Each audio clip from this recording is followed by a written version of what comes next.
तो हेलो दोस्तों, कैसे हो आप सभी का हमारे YouTube channel Rahul G S के अंदर स्वागत है। आज हम वीडियो लेकर आए हैं रीट पात्रता एग्ज़ाम पर, है ना। मैंने पिछले वीडियो डाले थे बहुत सारे, तो उसमें बहुत सारे कमेंट आ रहे थे कि भैया आप पात्रता एग्ज़ाम पर पूरा वीडियो बनाओ और सारी बुक लिस्ट बताओ। तो आज हम इस वीडियो के अंदर बात करने वाले हैं रीट पात्रता का नोटिफिकेशन कब तक जारी हो सकता है। और जिन्होंने अभी 2025 में एग्ज़ाम हुआ था ना, 27 फरवरी 2025 को, तो जिन्होंने वो एग्ज़ाम दिया है, क्या उन्हें भी वापस देना पड़ेगा या रीट पात्रता का मान्यता कितनी रहती है, वो सारी बातें करने वाले हैं। और आपको पेस्ट बुक लिस्ट भी बताने वाला हूँ, मैंने किस किस बुक से पढ़ाई की थी, वो सारी बातें हम इसमें करने वाले हैं। तो आप चैनल पर नए हो तो प्लीज़ चैनल को सब्सक्राइब कर देना और वीडियो को लाइक कर देना। और भी कोई कमेंट हो तो प्लीज़ कमेंट करके आप मुझे कुछ भी पूछ सकते हो, है ना। तो चलो वीडियो को स्टार्ट करते हैं। अब हम सबसे पहले बात कर लेते हैं रीट पात्रता का नोटिफिकेशन कब तक आ सकता है। तो रीट पात्रता का नोटिफिकेशन आ सकता है अगस्त लास्ट या सितंबर फर्स्ट या सितंबर के बीच तक नोटिफिकेशन आ सकता है। फिर एग्ज़ाम दिसंबर या जनवरी तक हो जाएगा। दिसंबर को हो सकता है या फिर जनवरी को अंदर ही होगा, 2027 के अंदर, है ना। तो पात्रता का नोटिफिकेशन आपको मैंने बता दिया है कि अगस्त या सितंबर तक जारी हो जाएगा, है ना। फिर फॉर्म फिल करवाएंगे, वो सारी बातें करेंगे, है ना। और एक बार आप रीट पात्रता देने के बाद उसकी मान्यता आजीवन तक रहती है। तो जिन्होंने 2025 में दिया था 27 फरवरी को, तो उनकी वैलिडिटी आजीवन है। अब वो रीट पात्रता का नया एग्ज़ाम नहीं भी देते तो कोई बात नहीं, वो थर्ड ग्रेड में सीधा अप्लाई कर सकते हैं।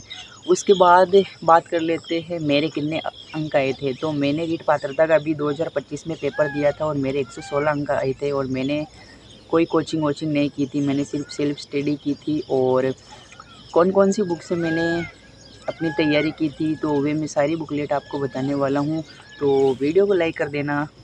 तो मैं सबसे पहले हम बात कर लेते हैं रीट पात्रता के सिलेबस के बारे में। तो उसका सिलेबस मैं आपको बता दूं कि 150 क्वेश्चन आते हैं और 150 अंक के लिए आते हैं ना, है ना। तो एक क्वेश्चन एक नंबर का होता है। और क्योंकि इसमें नेगेटिव मार्किंग नहीं होती है, तो आप सारी क्वेश्चन अटेम्प्ट कर सकते हो, है ना।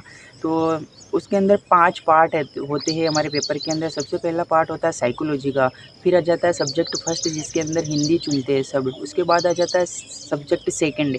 तो सब्जेक्ट सेकंड के अंदर सभी लोग लगभग संस्कृत ही चुनते हैं, या फिर जो जिन्हें इंग्लिश ज़्यादा आती है, तो वो जो होशियार होते हैं थोड़े, तो वो इंग्लिश सब सिलेक्ट करते हैं, क्योंकि मेंस के अंदर तो आपको इंग्लिश पढ़नी ही पड़ती है। तो जो बच्चे थोड़े अच्छे होते हैं वो सेकंड लैंग्वेज में संस्कृत नहीं लेते हैं और इंग्लिश लेते हैं। और जो सामान्य होते हैं वो संस्कृत ही लेते हैं।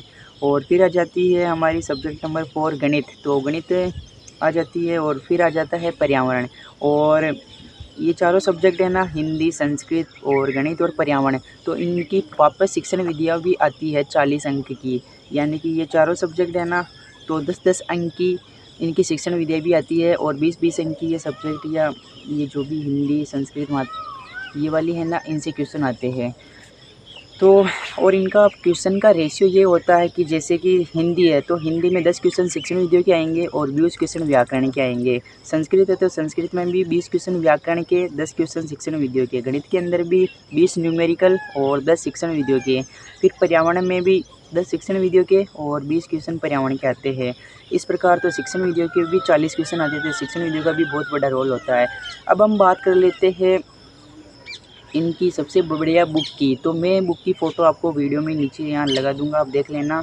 सबसे पहले हम बात कर लेते हैं साइकोलॉजी की। तो साइकोलॉजी अगर आप फर्स्ट बार पढ़ रहे हो, पात्रता की फर्स्ट टाइम तैयारी कर रहे हो, तो आपको किसी टीचर से पढ़ना चाहिए एक बार, तो है ना। क्योंकि साइकोलॉजी एक बार आपको किसी भी एक टीचर से पढ़नी पड़ेगी, तभी वो आपको समझ में आएगी, क्योंकि नई नई है। तो उसके लिए सबसे बेस्ट बुक है सीखवाल की, एक आती है सीखवाल की बुक, है ना, रीट पात्रता के लिए।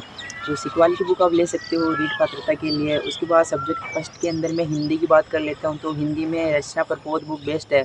वो रीट पात्रता हो या रीट मेंस हो, सभी के लिए रचना प्रबोध बुक ही काम में आती है।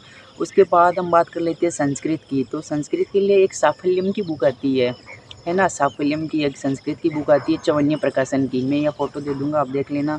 बहुत ही अच्छी किताब है। उसके अंदर शिक्षण विद्या और जितनी भी ये बुक है उनके अंदर शिक्षण विद्या भी उसी में है। और शिक्षण विद्या के लिए आपको एक अलग बुक भी बताऊंगा मैं, बढ़िया वाली, है ना। और फिर आ जाती है हमारी मैथ। तो मैथ अगर आप फर्स्ट टाइम ही पढ़ रहे हो, तो मैथ तो किसी टीचर से ही पढ़नी पड़ेगी आपको। न्यूमेरिकल के 20 क्वेश्चन आते हैं ना, तो आप किसी टीचर से पढ़ सकते हो।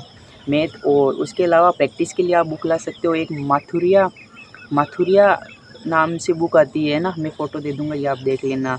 रीट पात्रता के लिए स्पेशल वो माथुरिया की बुक आती है, वो आप ले सकते हो, है ना। और एक किसी टीचर से पढ़ लेना, बाकी आपका काम हो जाएगा। फिर आती है हमारी पर्यावरणीय अध्ययन के बारे में। तो पर्यावरण अध्ययन के भी 30 क्वेश्चन आते हैं, और पर्यावरण में मैं आपको बुक बताने वाला हूँ। पर्यावरण के अंदर बुक आ जाएगी हमारी एक मुकेश पांचोली करके सर है ना, उनकी बुक आती है, बहुत ही बढ़िया पर्यावरण अध्ययन की। अभी 2025 में जब एग्ज़ाम हुआ था तो उन्होंने एक नई बुक निकाली थी, वो बुक आप ला सकते हो, अभी वो ही काम आ जाएगी इसी वाली में भी। तो मैंने आपको पांचों बुक बता दी है। साइकोलॉजी के लिए सिखवाल की, हिंदी के लिए रचना प्रबोध, संस्कृत के लिए साफल्यम वाली, फिर गणित के लिए माथुर्य की, और पर्यावरण के लिए पर्यावरण अध्ययन में मुकेश पंचोली सर की। उसके बाद हमारा जो शिक्षण वीडियो वाला पार्ट बचता है, तो शिक्षण वीडियो के लिए एक फर्स्ट रैंक करके एक बुक आती है नीट पात्रता के लिए, है ना। तो वो वाली बुक ला सकते हो। और शिक्षण वीडियो एक बार आपको किसी टीचर से पढ़नी पड़ेगी, मेरी तो सलाह यही है।